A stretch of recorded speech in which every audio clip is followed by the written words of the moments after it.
Good evening, everybody, and welcome back to the Star Trek stream on the Blind Press YouTube channel. And it is Saturday, of course, which means I am joined by my friends Hammer, Hello. Skeptalk, Hey, everybody.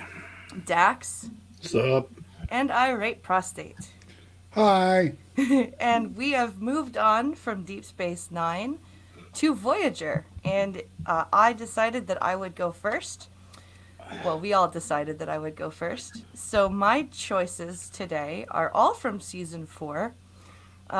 Usually I try to pick like different seasons, but these ones just really resonate with me. So they are The Year of Hell, which is a two-parter, and No Polydub, that's not cheating. And episode 12 of season 4, which is Mortal Coil.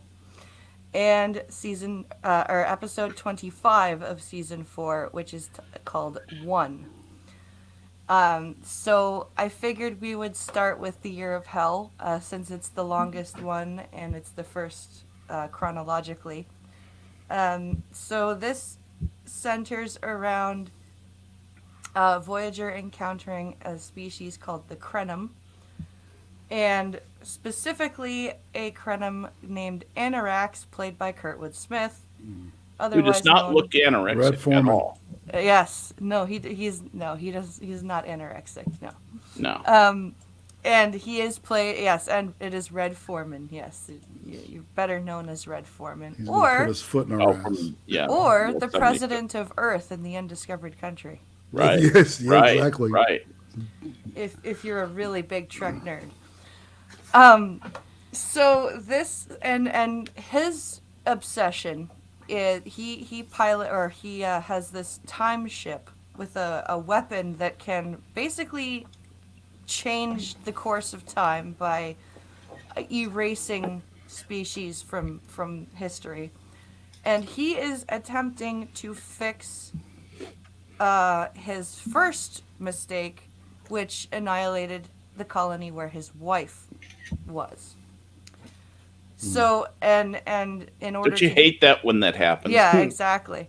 And in order to do my this, first marriage. In order to do this, he has to get rid of Voyager, because Voyager, in order to withstand the Krenim's weapons, which are chronoton based, created temporal shielding. So they've screwed up his entire But do plan. you think, all right, after everything's all said and done, that plan would have worked anyway? Because none of the other ones did. It's like fucking socialism. You know? It's never going to fucking work. Yes, You know, exactly. because he and Chakotay talk, and he talks about every thread you pull, it starts to unravel more. You know, it's just Yeah. Well, and what I really like about this episode is it's truly Star Trek, first of all. Yeah. Because you've got space battles, you've got time paradoxes, you've got drama.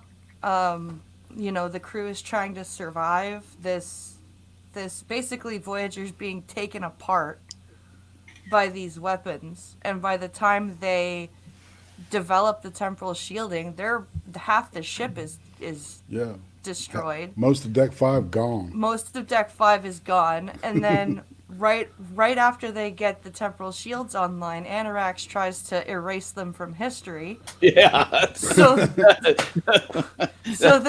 that just pretty much there's a couple of scenes that really That'll focus your attention. Yeah. But there are some scenes here that I wanted to go through that really resonate with me. Can I make one general comment that I Sure. wanted to make at the very top me of too. this? And Sure. that is that when you are confronted with one of these time episodes, which I avoid at all costs, which I've spent my career trying to avoid. Yes, So you spent time doing that?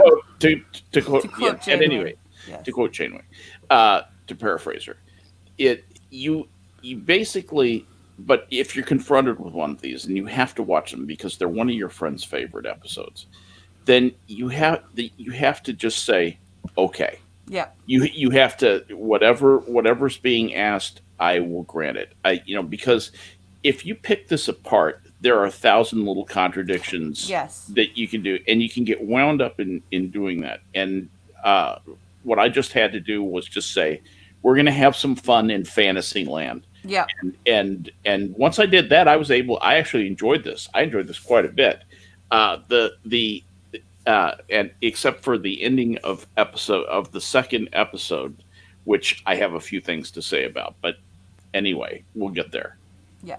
All right. Anyway, I just wanted to get that out there that you know. Yeah, I had a feeling Before people started pointing out all these little contradictions, I was also going to make let that stuff go. A small statement about that. To me, when I was watching it, I was like, this is like a quintessential post TNG Trek episode. You know what I'm saying? It's just like, it's a great example of the franchise. It is. I agree with you. So the first scene that I really like is the scene where Chakotay and Janeway are first talking about leaving. And he says, like she's trying to clean up her ready room, right? It's because it's been trashed by one of the attacks. And he comes in and he's like, listen, we may have to abandon ship. Keep us, if we go in the escape pods and shuttles, we have a better chance of staying alive if we break into smaller groups. And she says, no, we're better off as a team. We're better off pooling our talents. As long as Voyager's in one piece, we stay. And then they get called to the, Chakotay starts to help her clean up. He finds her lucky teacup, and they get called away to the bridge. And as soon as they leave, her lucky teacup falls and smashes. There's a vibration in the hull, and it just kind of dances off the table. And the symbolism for that is just like, oh fuck, like your luck has just run out. Yeah, you're done. And then we go on to the really poignant, one of the really poignant scenes where Chakotay tries to give Janeway a watch for her birthday. It's like a really nice mechanical, as he calls it, 18th century watch. It's a replica of the watch, as he says, Captain Cray wore. It's a very, very heartfelt gift, especially because of the story behind Captain Cray. And Chakotay tells it. He his ship was considered lost at sea, and he managed to sail it home, basically in pieces. But he got his crew home, right? And it's an incredibly heartfelt gesture. And she goes, no, recycle it. It's... Well, the other thing is, if you know anything about celestial navigation, I promise this will be quick. Yeah. Is that's how you find your longitude, is using a timepiece. You have to have a clock to tell how far east or west you are. Yeah. You can use the stars to tell you how far north and south you are. But you have to know the positions of stars at a time because of the way the Earth rotates. Yeah. So that's to a mariner that really had a lot of symbolism to me. That's all I'm saying. And then when he goes, but I put Catherine, he drops the command, right? You can tell he's hurt, right? Because he doesn't say captain. He goes, but Catherine, I replicated this months ago. Right, and she goes, no, it represents a pair of boots or a meal or a hypo spray. And you can just, as I was listening to it today, I caught it. You actually hear him very slowly replace it back in the case. And he just kind of, turns away. And it's like, oh, damn. And it just shows you how quickly, these scenes that are here are really well put in to show the emotional state of the crew. And they're not long either. They're very, very short, just a minute or two. And they're well placed to illustrate that the crew is cracking.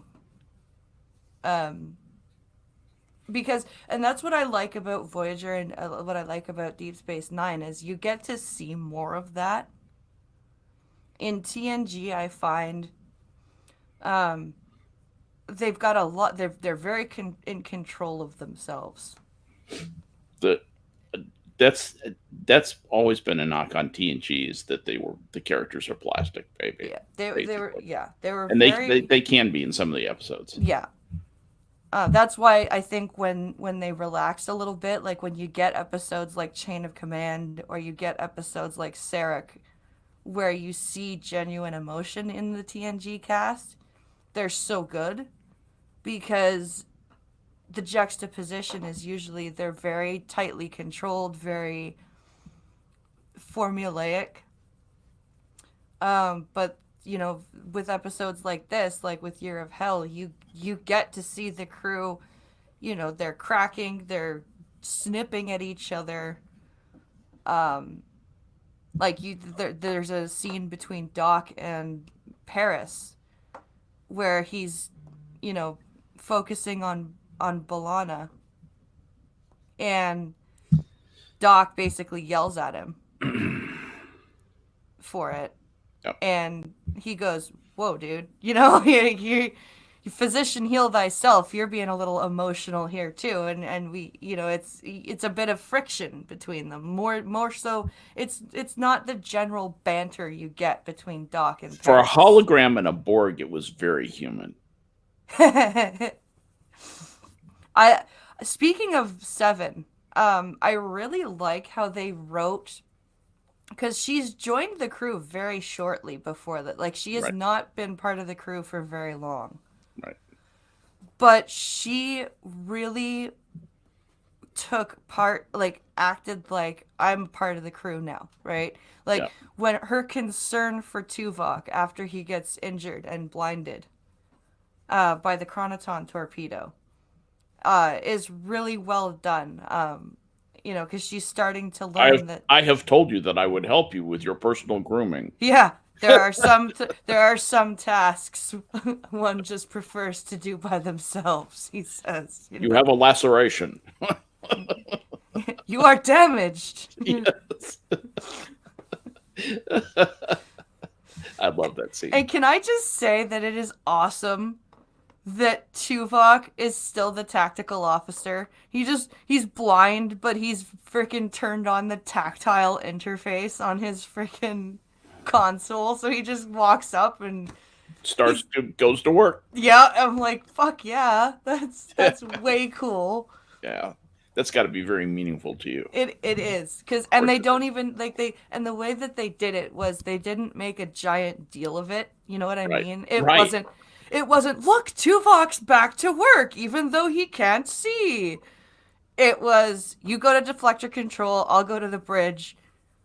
And there he goes. He's activated tactile interface, and off he goes to work. And it's just... That's another nod to Gene Roddenberry, because that's the whole point behind Geordi. Yes. They have a blind guy driving the ship. Yeah. That was very much Gene Roddenberry said, this is the way we're going to do this. Yeah. So... And I liked the way they did Geordi too. They didn't focus on you're blind and an engineer. It was just Gene's dead by this point, isn't he? Yes. Season 4, yeah, he was. And that's why they're writing more friction into this, because Gene wouldn't allow there to be any friction in the other shows. Yeah. That's this is kind of a sad thing for me, because I know people say that Next Generation was, happy rainbows and unicorns. And it wasn't. If you really look at some of the episodes, they really weren't. No. But there wasn't friction between the crew, and I think that was a good thing. That's something we lost in Voyager. We lost a great deal in DS9. So, yeah, while some people say, well, now there's more drama, that's great. But explain what we lost. I didn't quite understand the point you're making. What was lost in DS9 and Voyager? The sense that everybody's going to get along with everybody. That they're a common cause. Everybody sees everything from everyone else's point. Everyone else is respectful of each other. are willing to listen and take a backseat to someone whose idea might be better than theirs. You don't see that in these two shows. You see that in Next Generation, but you don't see it in these shows. You see more runaway egos and overreactions. Oh yeah, which is more dramatic. And the people who consider drama the important part, that conflict that makes the story, those people love that shit. Yeah. But if you're a good writer, is it okay to like a mix of it? Yeah, well, have some of the drama sometimes and some of the rainbows. Yeah, I think it's more human, though, wouldn't you say? The better writer that you are, the more capable you are of writing a show that doesn't require drama to be a good show. Yeah, but it would be more I understand what you're saying. I 100% agree with that. I think there's a place for both, actually. It's more realistic to have a crew that I don't think they should devolve into like soap opera-esque amounts of drama, right?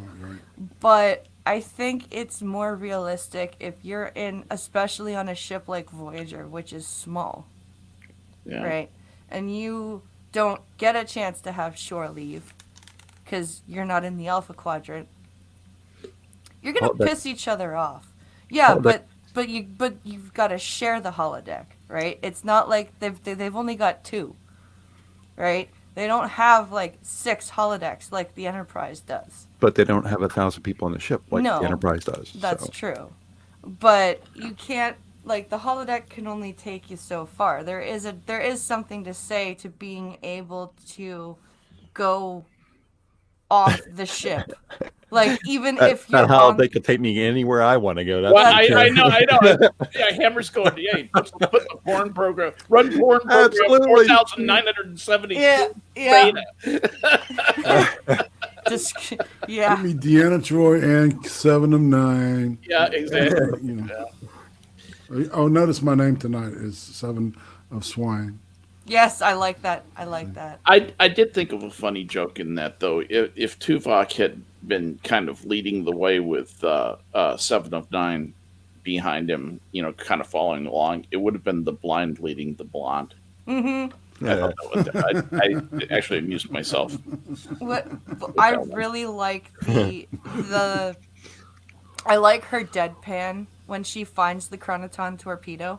Yes. And she calls Tuvok, arrive quickly. Arrive quickly. Arrive. Yeah.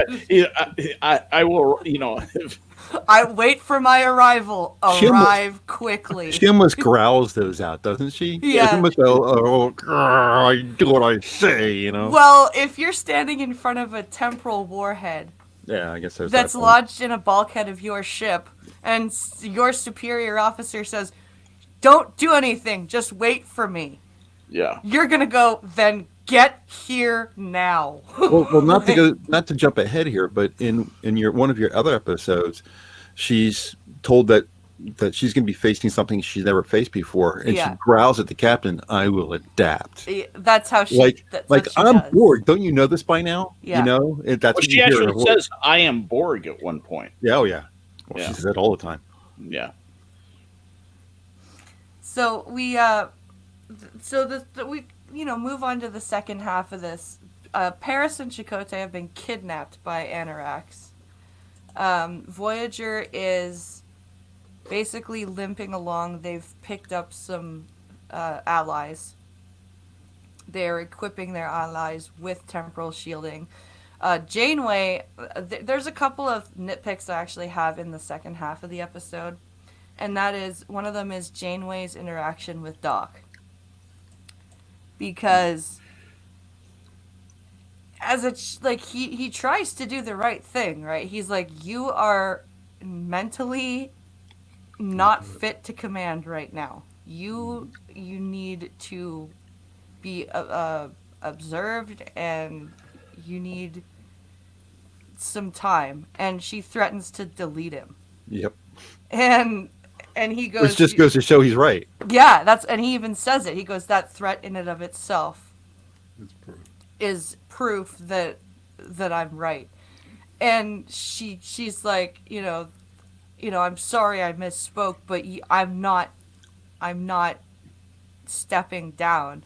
And all he does is, okay, I'm gonna make a note in my log. It's like, Tranker, She's right there. Fucking tranquilize her. I got really annoyed with that. I don't know, but What I you have guess to do is stick a finger in her head and become solid. yeah. You know. Oh, shit. The old Oh Flash. really, Captain? The doctor's a dangerous guy. People don't, he's played off as being, just a little bit of a sarcastic guy, but a nice guy at heart. But if he wants to kill you, it doesn't take much for him to do it. Mm-mm. Yeah. Yeah, reverse Flash and shit. Anyway, But and what I like about this episode in particular, the second half, is it gives Tom Paris a chance to show that he's actually a pretty intelligent guy. And Chakotay is a fucking retard.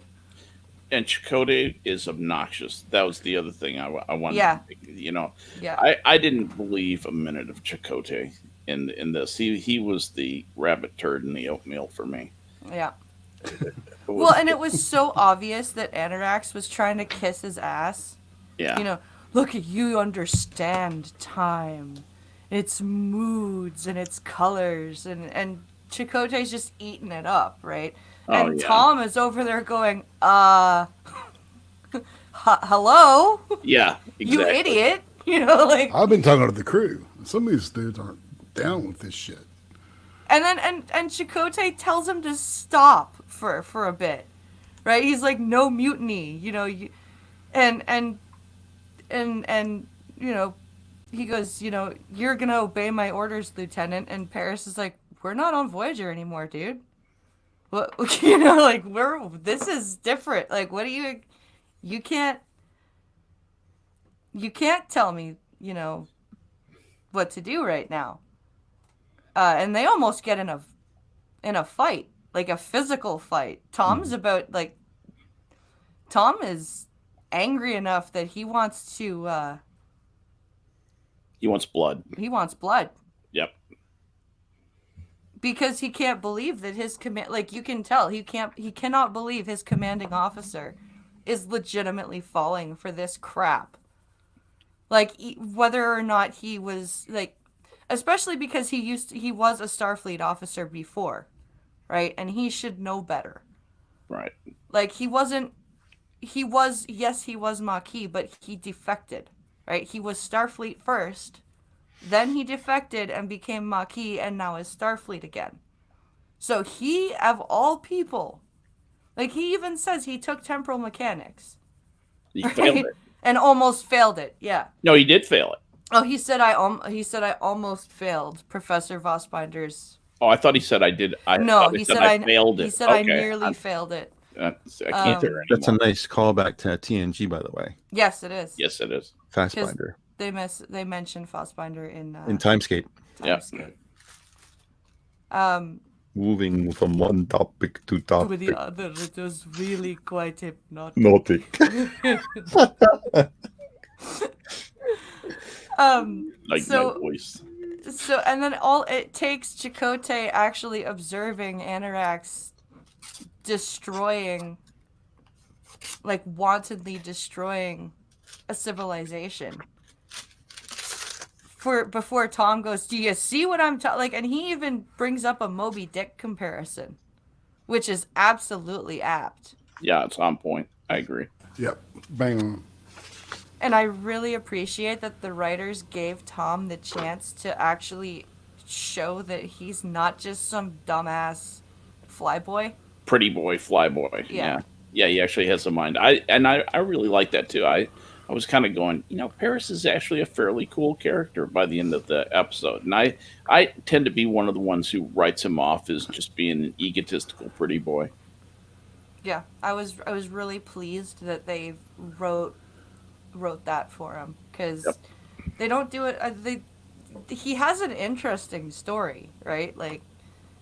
And I think that when they give him a chance to show his personality, that it's a great opportunity. What about military discipline, says Prospero? Yeah, see, that's the thing about Paris, though, is that he's he is the least military person on No. that ship. But it's kind of typical of the pilot class because That's in true. in the Navy, those are the guys who can barely pass inspection, because they're flyers.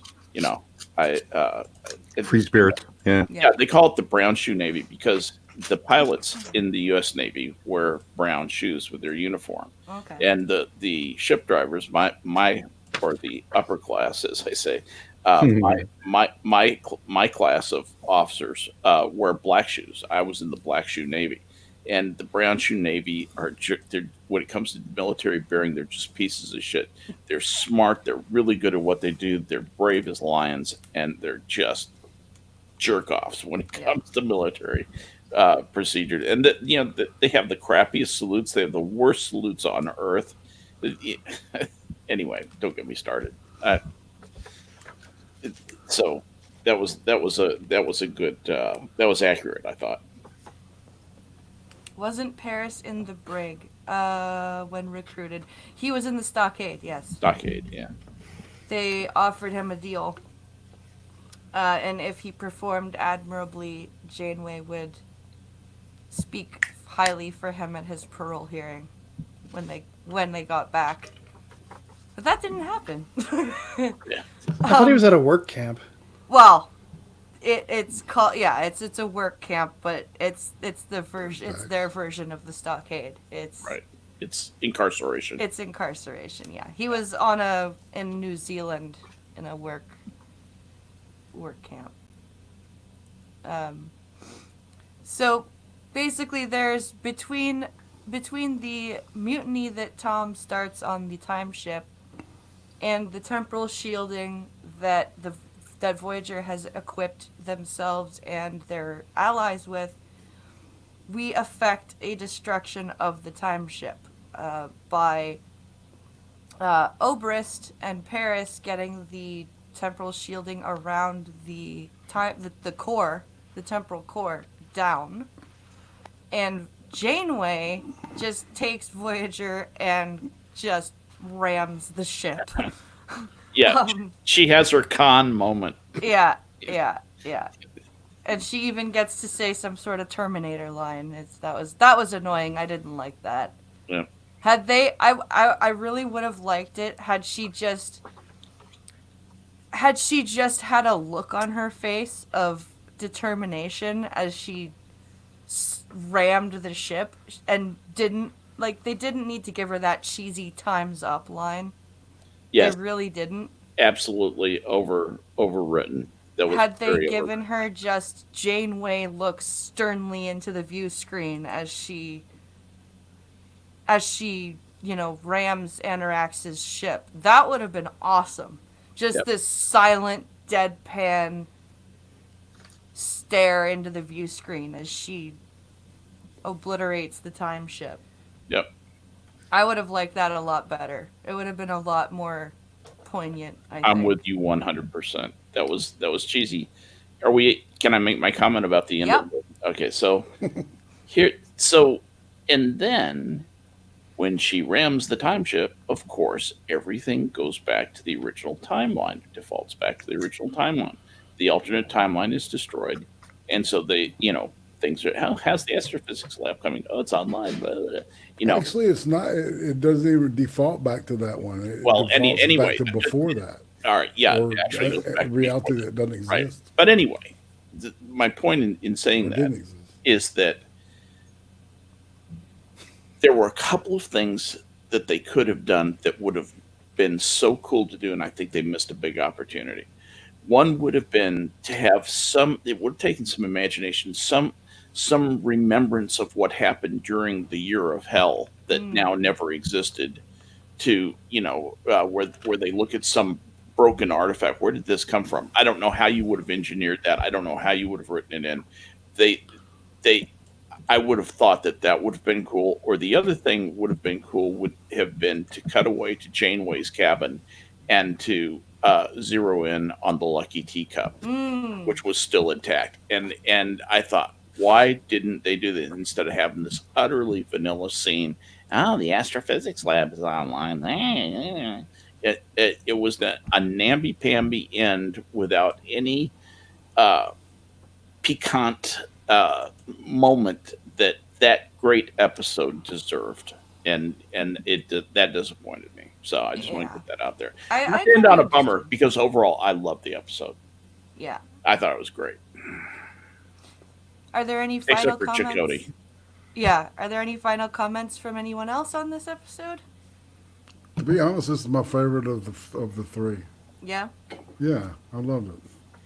I wanted him to act more like Red. Listen, Man, dumbass. he's a really good actor though. He plays a good baddie. He does. You know, like Clarence Boddicker and Oh yeah. RoboCop, yeah. RoboCop. Yeah, Yes. classic. Yes. Yeah. There was echoes of that character in this guy. It would have been funny had he told Obrist to get his dumbass to the deflector or to the Clarence control. Boddicker is one of my favorite bad guys of all time. Mm-hmm. I right. Just Yeah. up there with Hannibal Lecter. Wonderful. Give me my phone call. Yeah. Bitches leave. Well, it looks like we're going to be working together. I could do Well, it. Richard. Yeah. I love Paul Verhoeven's work. So Yeah. yeah, he's a great director. Anyway, let's not get off into Rogue. Sorry, y'all. It's all good. That's We right. are Sorry, nerds. irate derailment. Yep. Avoided, thwarted. Another latest moving on. it's a long series. So shall One of the reasons we love you. shall we move on to the next one? Mortal Absolutely. Coil. Okay, so Mortal Coil. This episode actually has a personal. There's a personal reason I picked this episode as my favorite. To summarize, Neelix. I think it's Neelix and Paris and Chakotay.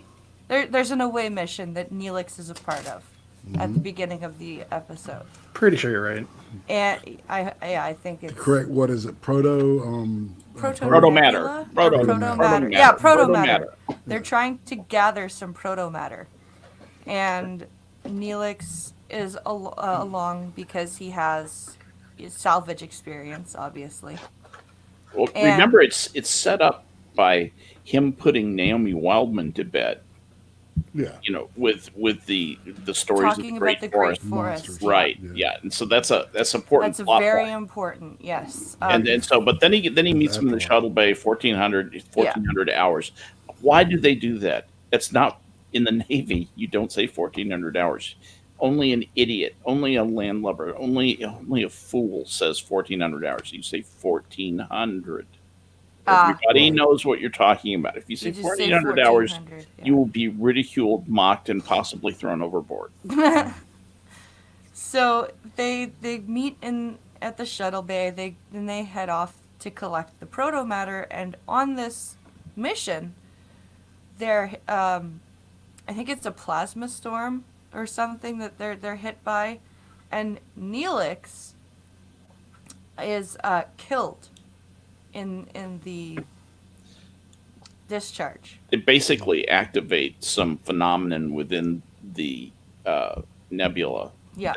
You know, when they gather the antimatter, I guess it was the scanner. And anyway, he gets hit by what appears to be, it looks like a bolt of lightning. Yeah, it Or sounds like somehow. it too. And he's dead. There was a feedback loop. Dead like a duck. Yeah. And they rush him back to Voyager, but he's been dead. Like they do a memorial service. Yeah, and a week of mourning and all that week, stuff. they do some mourning, and then Seven has this brilliant idea. It can be reactivated. We reactivate drones all the time. We can better than any reactivate of him. us. Yeah, Better, and she even stronger, says faster. that. She even says that we can reactivate him. Yeah. is what she's. Shit. And her plan is to inject him with nanoprobes from her bloodstream. And this actually works. Because I think he was dead for 18 hours or something. Yes, like about that. About that. 18 hours. And medically, at that point, their like Doc's technology is unable to There's do nothing anything. he can do. Yeah. But Seven, with her nanoprobes, manages to bring him back to life, and the rest of the episode is Neelix struggling with the fact that when he died, he didn't go to the Great Forest. But that's the superficial. What this really is allegory about religion and atheism, in my opinion, And faith. and faith. And yeah, faith, yeah. Faith versus absolutely. Yeah. Yep. And He, go ahead. He spends this episode. He tries to go on a vision quest with Chakotay. Bad trip. He Yeah. he Here's has your mescaline. he yeah, everything was good. It was a great vision quest. And Chakotay's like, Yeah, I think not, sure." asshole. And he ends up having these dreams about it, where Naomi turns into, like, I think it was Yeah. Naomi turns into his dead sister or something like that. Yeah. Or it was creepy as fuck. Or and his dream about the, like, just, and his depression, his absolute utter depression, where he's like, there's no point, and there's no point in carrying on. Everything I found, everything I was taught was a lie. True. It was. And he even has this, there's a good philosophical argument he has with Seven in the mess hall, because she says, you're alive, right? You should be happy and thankful. And he goes, oh, is this what you call living? Having to be injected with nanoprobes all the time, and Beats like, the alternative. yeah, basically just, is this what you call living now? Like, Right. sorry. I think he's feeling disconnected from just everything, Yeah. right? Because everything's been brought into question, and he's like, he feels like he doesn't deserve to live. No. And it's very, very sad. It was kind of emotionally moving at the end there. Well, that's, and this is why I'm getting to why I chose it, because Okay, cool. at the very end, Neelix actually tries to kill himself. Yeah. And his plan is, I'm just gonna transport back into the nebula, because that's where I died, and that's where I belong, apparently, in his mind. And Chakotay is trying to talk to him, but the thing that pulls him back is Naomi. Mm-hmm. Yeah. And at the end of the episode, he's tucking her into bed, and she says, Mommy says you were sick for a while. And is that true? And he said, yeah. And she says, did a monster get you? And he says, I suppose so, but I chased him away. Yeah. And this episode, I watched it. I didn't watch the original air date episode, but I saw it as a rerun right around the time I actually tried to end my life as a teenager. And my It's weird how sister, that shit happens, isn't it? my sister was my Naomi. So Wow. that's why I picked this That's heavy. episode. Thank you for sharing that. That's wonderful. Yeah. What a one. So It's perfect. that's why I picked Mortal Coil. It's a hard episode to watch, but it's I like the way that they had that written in for Neelix to, did a monster get you? Yes, but I chased him away. And it's so true. A depression is basically just a monster in your own head. It's so. PP just cut onions. Yeah. So does anyone... I did like the House Neelix. He's dead. Chakotay and Tom Paris, Yeah. And Chakotay with utterly no reaction to that. Yeah, Tom was more like, oh fuck, right? Like, but Chakotay is just like, he's dead. He's dead. I read my lines. Is it the next scene yet? Oh fuck, dude. Really? Him and Kira should just Yeah, they should get in the shuttle and teleport themselves into the sun. It just, Why would you need to get into a shuttle to teleport yourself? Can you? Yeah, well, that's true. Okay. But Transport. anyway, transport. I'm old. I don't want to hear that because I'm old too. You're not old. You're young old. Young Any- old. Yeah. Anyway, I like when Janeway. Some of the quotes from this were, the understatement is just wonderful. So Neelix, you've just returned from the dead. Go easy on yourself. Oh yeah, when he's cooking, Yeah. when he's back in the Yeah. kitchen, and it's just And during that Vision Quest, there was this whole thing like, well, then why am I alive? It's just like, who cares? And You're just then one of the alive. great comic Existential moments reality. is, I didn't ask to be brought back. You were dead at the time. yeah. You were dead at we the could- time. We couldn't ask you. Couldn't ask you, man. I actually laughed out loud at that one. That was I wonderful. like 7 of 9's humor because isn't there even oh no, that's a different episode. Where Doc walks into her cargo bay and goes, 7 of 9, how's my favorite Borg today? Annoyed. You will announce yourself before entering this room. Yes. Another funny moment in this was when Tuvok is delivering the traditional salutation. It says, suffice it to say, the list is extensive. It's his father's brother. his Yeah. It says, suffice to say, the list is extensive. Yeah. Just, I don't know. I just got a kick out of that. That's the best part of the writing is that the people who are making the joke are the people least likely to actually make a joke. Yeah. That's the funny part about it. I There's no agree. way that 7 of 9 would actually try to make a joke. Exactly. Yes. But she made a joke by mistake, I guess, because it was written that way. Yeah. That's what makes it really funny. Yes, exactly. It's so natural for her to say it that way. Yeah. It was It reminded me of a line from Eddie Izzard. He did a special called Dress to Kill. Oh, yeah. And his he's saw talking to his parents, and his dad goes to ask him a question, and he's trying to point out that kids lie. Everyone says kids are so honest, but kids actually lie. And one of the lines he says is, yes, no, I don't know. What's the right answer? I was dead at the time.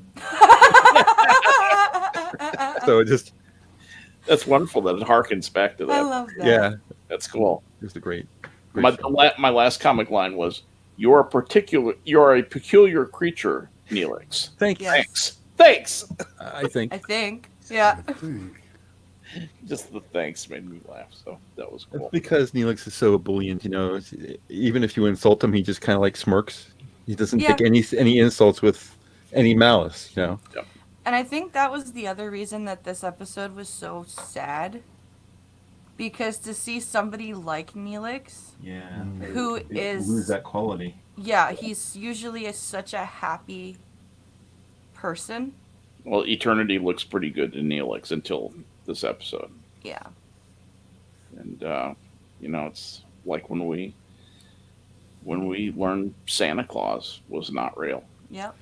I immediately went to explaining why Neelix didn't see what he expected to see, because they're in the shuttle the shuttle pod reenacting what happened, and Chakotay's almost kissing him. He's so close, and he says, "Well, maybe it didn't take long enough." And Neelix says, "Well, no, it's it should have happened immediately. I was dead for X many hours, whatever."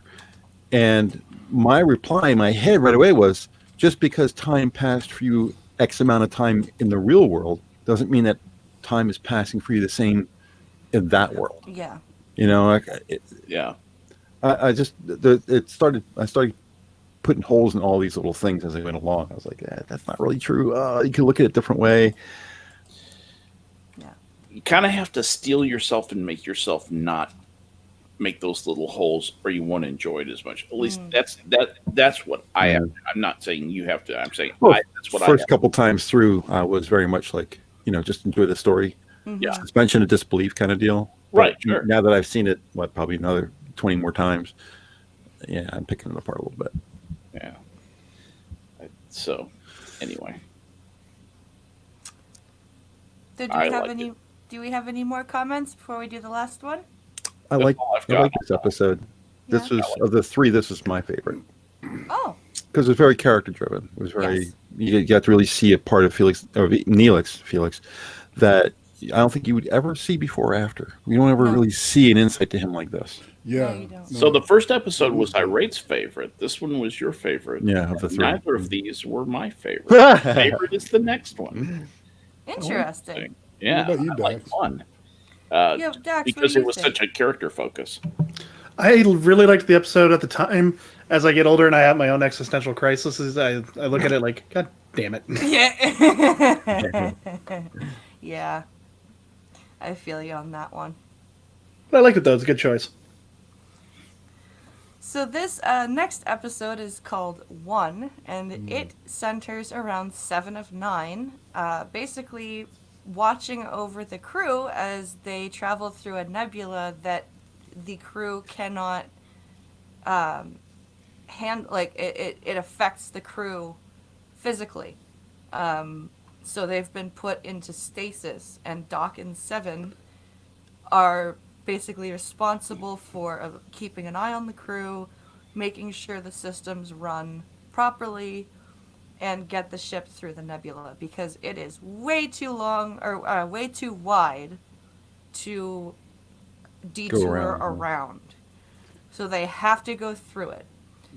And as they go through this, this episode basically centers around Seven coming face to face with what it's like to be alone after being a Borg.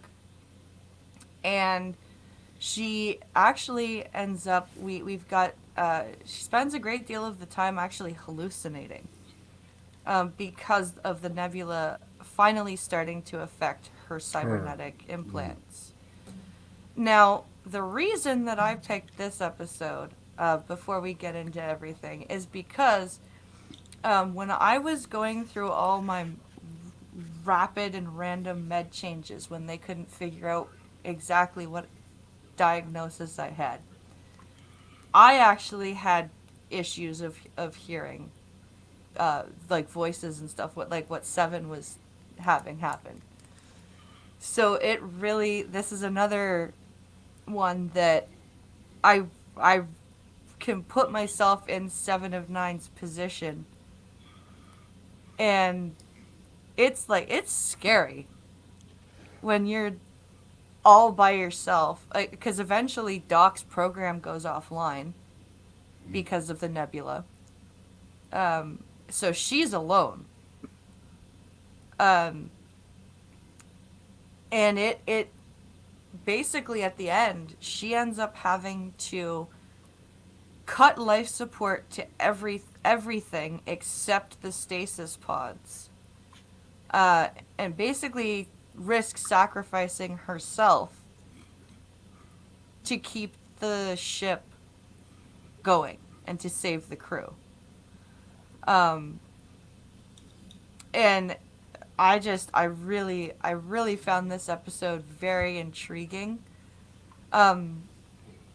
Because it shows you, it explores what happens when a Borg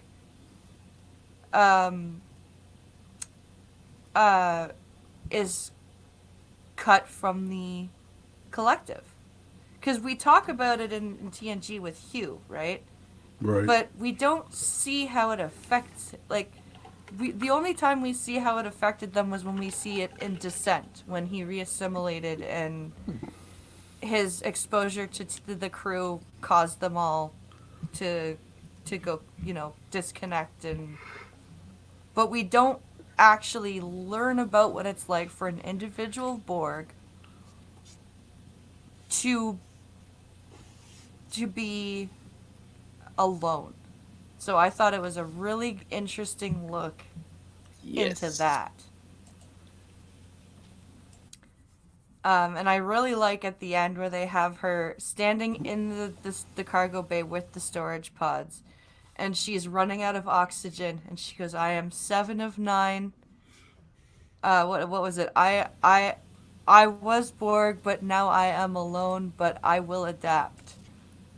And it's just, I just wanted to stand up and shout when she Yeah. did that. That was wonderful. And it's true, like it's true when you are having one of those, because she's also hallucinating still at this point. Because what the main hallucination is that there's an alien intruder on the ship, and he's messing with her. And at first, you don't know if it's real or not, right? Yeah. Because you see it through her eyes.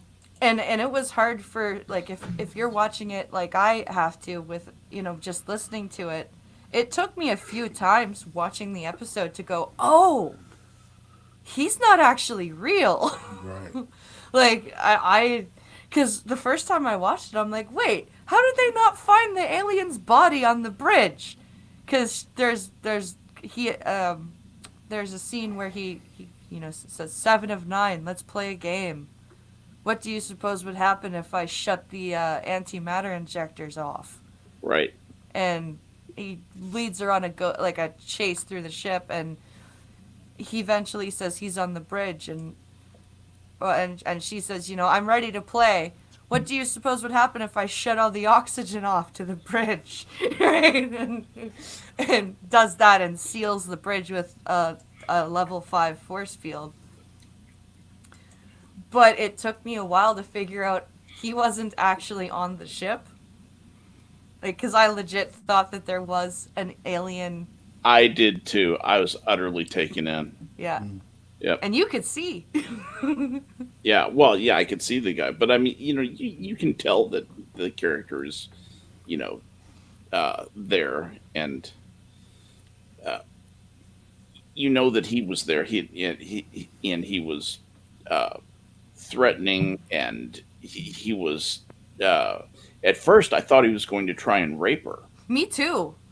That's where I thought this thing was going. I had not seen this one before. Yeah, it was kind of like this. Well, if you hook up with me, then I'll exchange this for you. And so that turns out that's a great fear of her. Yeah, it's about her fear of sexuality, her own sexuality. Does she have a fear of that? Because the way she talks to Harry Kim, oh, do you wish to copulate? It's like a big deal to her. I think it's internal. Well, you remember there was another episode where she was believing that somebody had tried to steal something for her, and how she talked about being violated, which is obviously an allegory to being, sexually violated. Retrospect, yeah. If she asked me that, I would say, yeah, keep your voice down, and yes, let's go. There's a Jeffrey's tube, and I know where everyone's at on watch.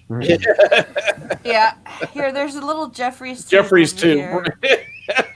That's right. Let's just seal this up and get it on, baby. Jeri Ryan is a very attractive young lady. Yes, she is. That's super. And you notice also that she's wearing high heels. And do y'all know her connection? Really? Do y'all know her connection to the election of Barack Obama? No. Her husband, John Ryan, was when the Senate seat or congressional seat that went open, right, because the guy was retiring. Her ex-husband, John Ryan, was supposed to get that, and their details of their divorce came out, where he wanted to take her to like sex clubs and all this shit, right? And so that's how the Obamas got rid of him. Was after that he couldn't vie for the position, and Oh wow. Obama got that position, and then a couple of years later he became president. Wow. The reason she wears high heels was, according to the liner notes from the show, was because she was supposed to be as big or as tall as all the men to be imposing as a Borg. She already is a very tall woman. She's like 5'7". Oh really? Yeah, she is already a fairly tall person. So. And she was wearing heels. She was wearing like 3-inch heels in that. Ample. Yep. Ample. Everything. Yeah. Yes. She's got the skinny waist and the big bazongs. Yeah, she's Yeah. 5'8". That last episode, though, I wondered why. There's a scene right when people start like getting affected by the nebula, and I'd watched these kind of back to back. I'd watched them back to back, and so when she comes on board, on the bridge, and she sees the first guy, and she goes, "Well, he's dead." I'm like, "Well, why don't you bring him back to life?" And why didn't they he's an use ensign that? Ricky. He doesn't matter. He's a red shirt, exactly. So I don't know. That was that whole bring back to life thing was just for that one episode, and I'm like, holy shit, they could have, that changes shit. That would be a game changer if I were Janeway. That's an easy fix though, because she can say that, well, the damage is too extensive. Yeah. So they can get around it if someone ever wrote in there the question, because that's a good writer will take that previous episode and say, well, this is a person that's going to be dead. What happens if? What could they do to fix this and troubleshoot it before he writes the script?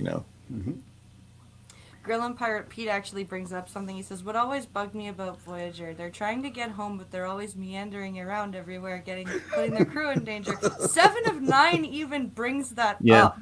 Yeah, she does. There's an episode where Janeway's trying to get her to understand the value of exploration, and she's like, no, this is stupid. You want to get home, yet you constantly put your crew in danger. It's like, yeah, what is your problem? She's right. Yeah, she is right. So, what does anyone have any comments they'd like to make about this episode?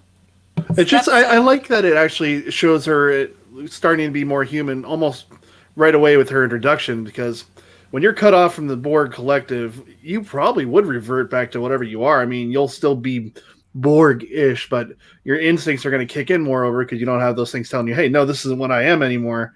And I like that she suffers through the same type of isolationist, loneliness, and hers is just, exponentially magnified because she was Borg. She had voices in her head all the time. Now she's just poof, nothing.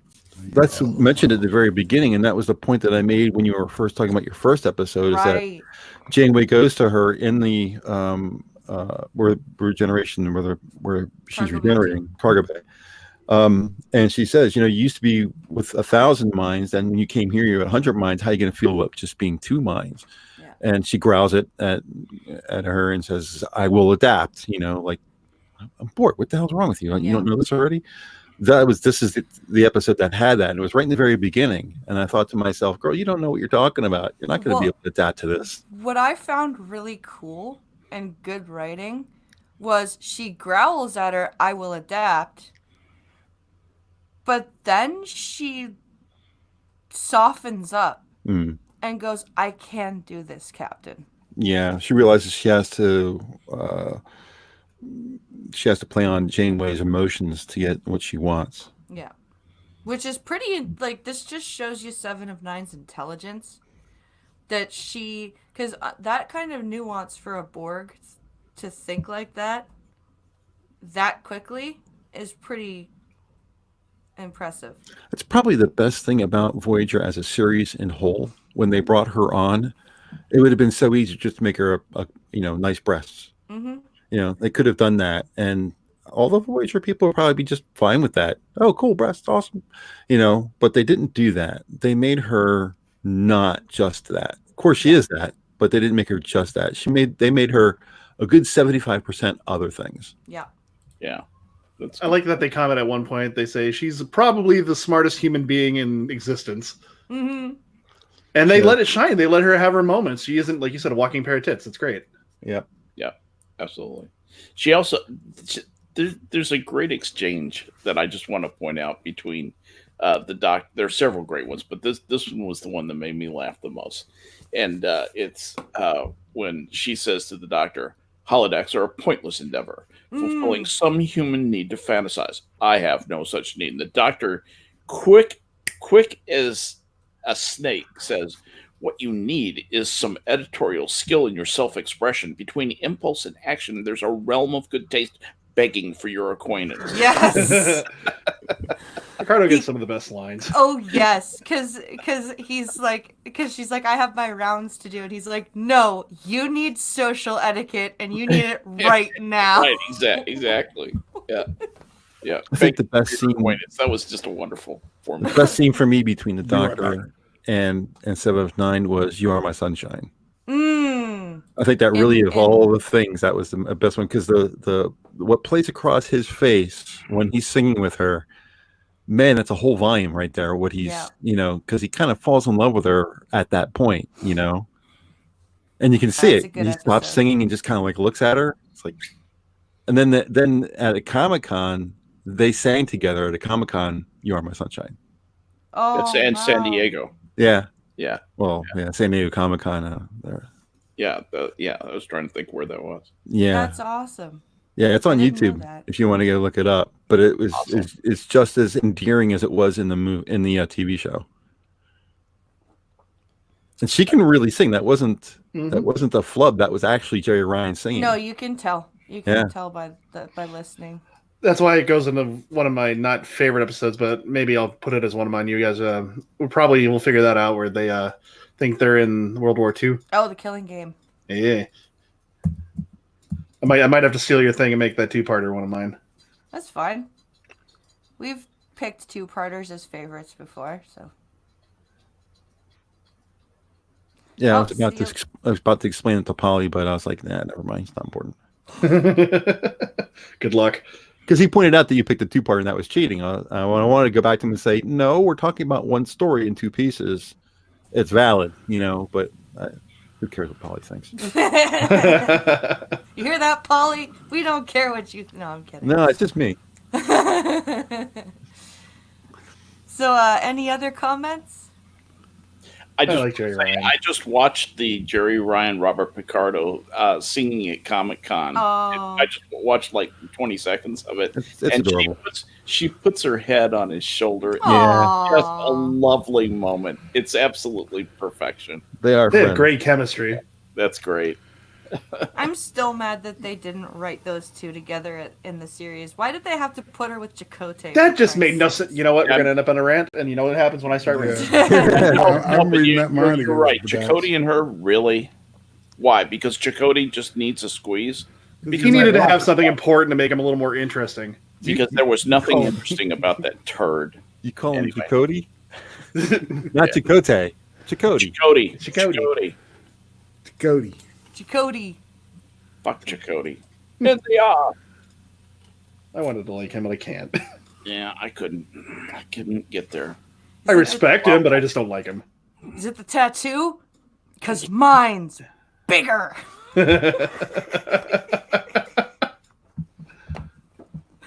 I love that episode. That's just a silly episode. It's called The Q and the Gray. It's when Q wants Oh, that's to, right. Yeah. Q Yeah. wants to get down with Janeway. What's Yeah, that about? You know? In a minute, we're going to have to figure out who's going to go next, and I'm going to ask to be excused from being next because I'm doing mass watching, looking for my favorites still in Voyager. I haven't, I make no bones about it. I had not finished watching the series, Okay. and No, so I'm with you. I actually haven't finished season 7. Who would like to do it next then? IP, do you have football next week, or are you? I can be here next week. I have to search for the episodes, Right. so I won't have them now. But No, I but can would do- you I like can to do- go? You can go next week. Sure. Hey. All right, cool. yay. Well, then I volunteer to go after him as a sign of good faith. I'm a Voyager. Yeah, I like Voyager. I'll so, go after Dax. Well, and Hammer can finish again. He can. Yay! Hammer likes to finish. Wow. I mean, that's why they call him the Hammer. That's right. Well done. right. Well done. How come the saying doesn't go? If the only tool you have is a hammer, all the problems look like anvils. I mean, that's much more entertaining than nails. Just a random wonder there for a second. It's a creeping Oh my sterility. goodness. Well, my friends, you've whiled away another hour of your day with us. We hope you enjoyed it. Soundboard's not up.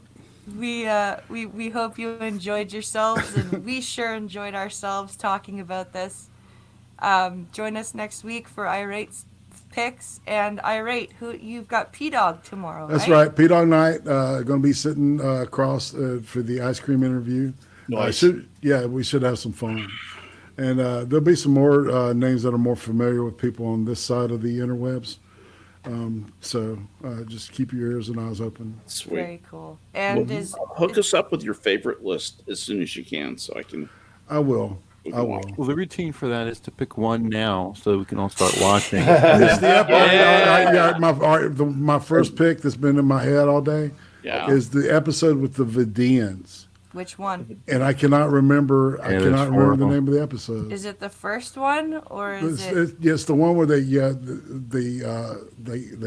first encounter them. The phage, Yeah, the where they phage. steal exactly. Neelix's lungs. Is that the one you're talking Exactly. about? That's Gotcha. it. Season Okay. 1, episode 5. All right. Jesus Christ. I need you to stop, Blind. I just no. Her fucking memory is ridiculous, man. Season just 1, saying. episode 5, The Phage. Yeah. Got it. Yes, the phase. All right. Thank you. I didn't really mean right now. I mean, the idea was to pick one within a day or so and then Too take a late. couple of days You got what you wanted. I don't know what you're whining about. to pick later the rest of them. He didn't get it exactly the way he You wanted. must pick one now. Damn it, now. Excuse to whine. Wonderful. And does anyone know if Reject is back tonight, or is somebody taking over for her? Or I was going to ask Hammer actually when we. Why would you ask me? How would I know?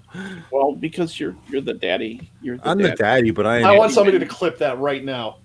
You're the daddy. Yeah, Yes, you're I the am. daddy. Thank you. You're the father. You're the daddy. I listen to the streams when I can, but I'm not involved as much with the minions as I used to be. I just make sure the streams go off when they're supposed to go and that everybody is happy. If there's any complaints, come to me, but I'm not in the day-to-day anymore. Yeah. Okay. That's really you and Prospero. That's all the hosts really are more running the show than I ever was. Gotcha. All right. Well, I'll ask around. I'll make sure it's covered. I get on All right. Discord. You can get on Well- Sanctuary. I will.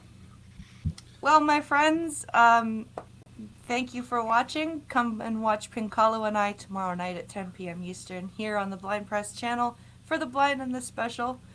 And go check out I Rate Prostate tomorrow at 5 p.m. for the ice cream interview. And thank you all for watching, and have an awesome rest of your Saturday, guys. Bye, everybody. Take Bye, care. everybody. Bye.